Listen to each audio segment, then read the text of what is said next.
वक्त हम मौजूद हैं बदनावर में। आपको बता दें कि बदनावर में आज मुख्यमंत्री राजवर्धन सिंह रतोगी ने मोदी सरकार के 2 वर्ष उन्होंने अपने 3 साल के विकास कार्यों का जो उन्होंने बताया है। हम आपको बता दें कि जो राजवर्धन सिंह रतोगी उन्होंने यहाँ पर हजारों करोड़ रुपए की सौगात दी है। PM मित्रा जिसे पार्क जो है यहाँ पर आने वाला है, कई रोजगार सृजित जो उद्योग यहाँ पर लगाए जाने वाले हैं। यही बात उन्होंने प्रेस कॉन्फ्रेंस में भी बताई थी। यही उन पर कई आरोप भी लगते आए हैं कि कई सड़कें जो है मनरेगा के तहत स्वीकृत हुई थी, लेकिन सड़कें नहीं बनी है। जो करोड़ों रुपए का रोजगार आया है, लेकिन रोजगार में जो अवसर हैं वो स्थानीय लोगों को नहीं मिलते। तो कितने कार्य आपने कितने हजारों करोड़ के कार्य की सौगात दिए, क्या कहना है आपका? देखिए, हर क्षेत्र में हमने कार्य करने का प्रयास किया। सड़कें करीब हम सब मिला लें, डामरीकृत और बाकी तो करीब 480 किलोमीटर की सड़कें हमारे यहाँ सैंक्शन हुई है। पानी के विषय में, सिंचाई के विषय में लगभग 52-53 हज़ार हेक्टेयर सिंचित करने का हमारा लक्ष्य, उस पर कार्य चल रहा है। चाहे 13-14 बड़े बड़े बराजेस हों या हमारा माइक्रो इरिगेशन प्रोजेक्ट हो। पेयजल के विषय में हम लोगों ने करीब सारे गांव को कवर करने का प्रयास किया है। चाहे सरफेस वाटर स्कीम राजो समूह योजना हो, जिसके माध्यम से पूरा का पूरा पश्चिम क्षेत्र से लेके कंकरात से लेके बालोदा तक हमने सेक्टर्स कवर किए हैं, या एकल योजनाएं हों, करीब सारे गाँवों में हमने उन योजनाओं पर कार्य प्रारंभ किया है। या सिर्फ हैंडपम्प्स की आवश्यकता हो, सिंगल फेज मोटर्स की आवश्यकता हो, जहाँ जहाँ आवश्यकता थी वहाँ दी, और अभी भी निरंतर हम देते जा रहे हैं। और मुख्यमंत्री जी का आभार मैं इसलिए व्यक्त करना चाहूँगा कि माही योजना भी उन्होंने सैंक्शन कर दी, जो करीब 2100 करोड़ की योजना है। इससे बचा हुआ जो हमारा बदनौर का क्षेत्र था वो भी कवर होगा। मांडव एक और परियोजना है, वो भी सैंक्शन होने जा रही है, जिससे धारपट्टी का कुछ क्षेत्र, धर्मपुरी सरदारपुर का क्षेत्र, वो भी पूरा कवर होगा। तो पेयजल के विषय में हमने कार्य किया, सिंचाई के विषय में हमने कार्य किया, सड़कों के विषय में हमने कार्य किया, विद्युत के विषय में हमारा शायद कुछ विधानसभाओं में से विधानसभा होगी जहाँ हमारे पास 400 केवी का ग्रिड है।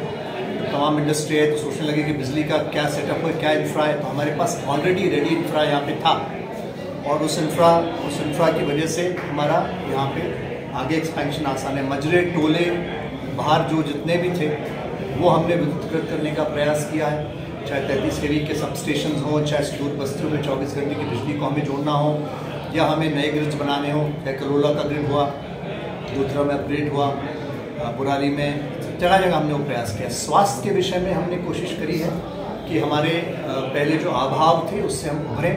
बदनौर को सिविल हॉस्पिटल का दर्जा हमने दिलाया है। कम्युनिटी हेल्थ सेंटर हमारे पास में खोद में है, कानून में हमारा अस्पताल बन रहा है। बाकी हमने जहाँ जहाँ संभव है सब जगह अपग्रेड्स करने की कोशिश करी है। आयुर्वेद के विषय में भी हमने प्रयास किया है, बदनावर में हो, गांव-गांव में हो, काची बड़ौदा में हो। सिटी स्कैन मशीन हमारे यहाँ पे उपलब्ध है, जो शायद ही कहीं तहसील में उपलब्ध होगी। Sonography machine, dental machine, ECG, dialysis, और जैसे जैसे बिल्डिंग बन रही है, डॉक्टर्स की सुविधा भी और हम बढ़ाने का यहाँ पे प्रयास कर रहे हैं। इंडस्ट्री का आपने कहा, इंडस्ट्री हमारे पास झील गार्मेंट्स और फैशन वेयर है, जो एक्सपोर्ट भी करती है यूरोप, अमेरिका, खाड़ी के देशों में, देश में भी उनका काम है। करीब 12,000 रोजगार हमें वहाँ उपलब्ध होगा। 300 करोड़ का निवेश वहाँ पे हमें होने जा रहा है। पहला फेज़ वो अपने प्लांट का सितंबर में चालू कर देंगे। 2000 महिलाओं को लेके हर महीने 300 महिलाओं की ट्रेनिंग हमारे यहाँ पे करी जा रही है। स्थानीय महिलाएं हैं जो जवाब वो कह रहे हैं हमारे पक्ष के लोकल नहीं लेते, भाई लोकल हम उनको ट्रेन करके वहीं ले रहे हैं। ऐसे का ऐसे जो सोया प्लांट हमारा बन रहा है अभी पूरा बना नहीं है, वो जब बन जाएगा तो वहाँ भी 5 से 7 हज़ार का आपको रोजगार मिलेगा। वहाँ भी लोकल ही, अभी पूरा प्लांट हुआ ही नहीं। वो लोग बार बार जो बात करते हैं वंडर सीमेंट की करते हैं। वंडर सीमेंट में सिर्फ 300 लोग हैं, मात्र 300 लोग। कुछ टेक्निकल लोग बाहर के हैं, लेकिन स्थानीय लोग भी हैं। तो सूची अमन सोमानी जी आपको दे देंगे, उसमें कोई समस्या नहीं है। कश्यप, सालों से कश्यप में चल, कश्यप में अधिकांश हमारे लोकल लोग हैं। स्थानीय की परिभाषा है कि मध्य प्रदेश के निवासी 70% लोग, जरूरी नहीं है कि सिर्फ बदनावर के हों या बोराली के हों या खैरवास के हों। कोशिश करी जाती है कि अधिक से अधिक स्थानीय हो। इसके लिए अब हम स्किल एम्पावरमेंट कर रहे हैं। तेलंगाना में ITI का प्रस्ताव हमने दिया है, लोकल भी हम कोशिश कर रहे हैं। मुख्यमंत्री सीखो कमाओ योजना के अंतर्गत 8वीं 10वीं 12वीं के जो लोग ट्रेनिंग करना चाहेंगे उनको हम स्किल एनेबल्ड करेंगे, ताकि उनको स्थानीय ज़्यादा रोजगार मिल सके। मित्रा पार्क एक बड़ा प्रोजेक्ट है, प्रधानमंत्री मुख्यमंत्री जी का मैं आभारी हूँ, पीयूष गोयल जी सिंधिया जी का मैं आभारी हूँ। इस पार्क के आने से देश में सिर्फ साथ है, आने वाले 5-10 साल में बदलाव का परिदृश्य बदलेगा। फायदा इससे किसानों को भी होगा। कपास उत्पादक किसानों का सीधा सीधा अनुबंध हम उद्योगपतियों से कराएंगे। सोया उत्पादक किसानों का सीधा सीधा अनुबंध हम सोया प्लांट से कराएंगे। उनको बेहतर दाम मिलेगा, जल्दी पैसा मिलेगा और इन दोनों फसलों का रकबा भी बढ़ेगा। अब जहाँ पे ये पार्क बन रहा है उससे समीप झाबुआ लगा हुआ है, पिटलावत तहसील लगी हुई, इधर उसको रतलाम तहसील लगी हुई है। तो झाबुआ, अलीराजपुर, नीमाड़, धार सभी के कपास उत्पादकों को इससे फ़ायदा होगा। वैसे बदलाव में कॉटन प्रोजेक्ट है हमारे यहाँ, करीब करीब देश में सबसे ज़्यादा DCH कॉटन जो लंबे रेशे का कॉटन होता है उसका प्रिक्योरमेंट है। मंजीत कॉटन और गनेड़ीवाल मिलकर यहाँ पे काफ़ी टाइम से प्रिक्योरमेंट कर रहे हैं। ओवरऑल मैं समझता हूँ कि विपक्ष को ये लग रहा है कि इतना काम हो रहा है, अब आगे क्या होगा। छटपटाहट बहुत ज़्यादा है सत्ता में आने की। सड़कों के विषय में वो आरोप बार बार लगाते रहते हैं।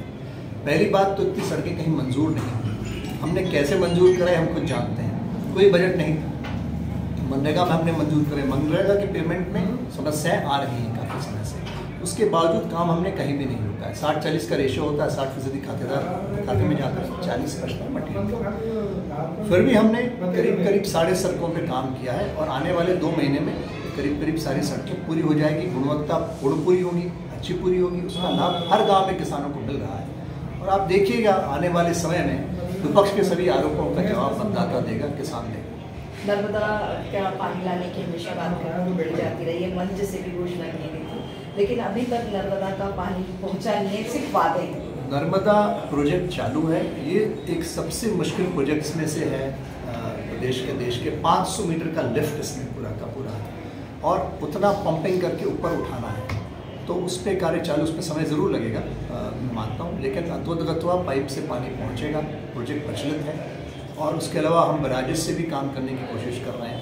तो कुल मिला के सब जब हम मिला लेंगे तो 52-53 हज़ार हेक्टेयर एरिया हमारा सिंचित है। ये थे हमारे साथ मंत्री राजवर्धन सिंह रत्तीगांव। उन्होंने जो बदनावर क्षेत्र में करोड़ों रुपए की सौगात दिए, विकास कार्य किए हैं, उन्होंने इसका यहाँ पर जिक्र किया है। मैं रीनू अग्रवाल, आप देख रहे हैं News 24 मध्य प्रदेश छत्तीसगढ़।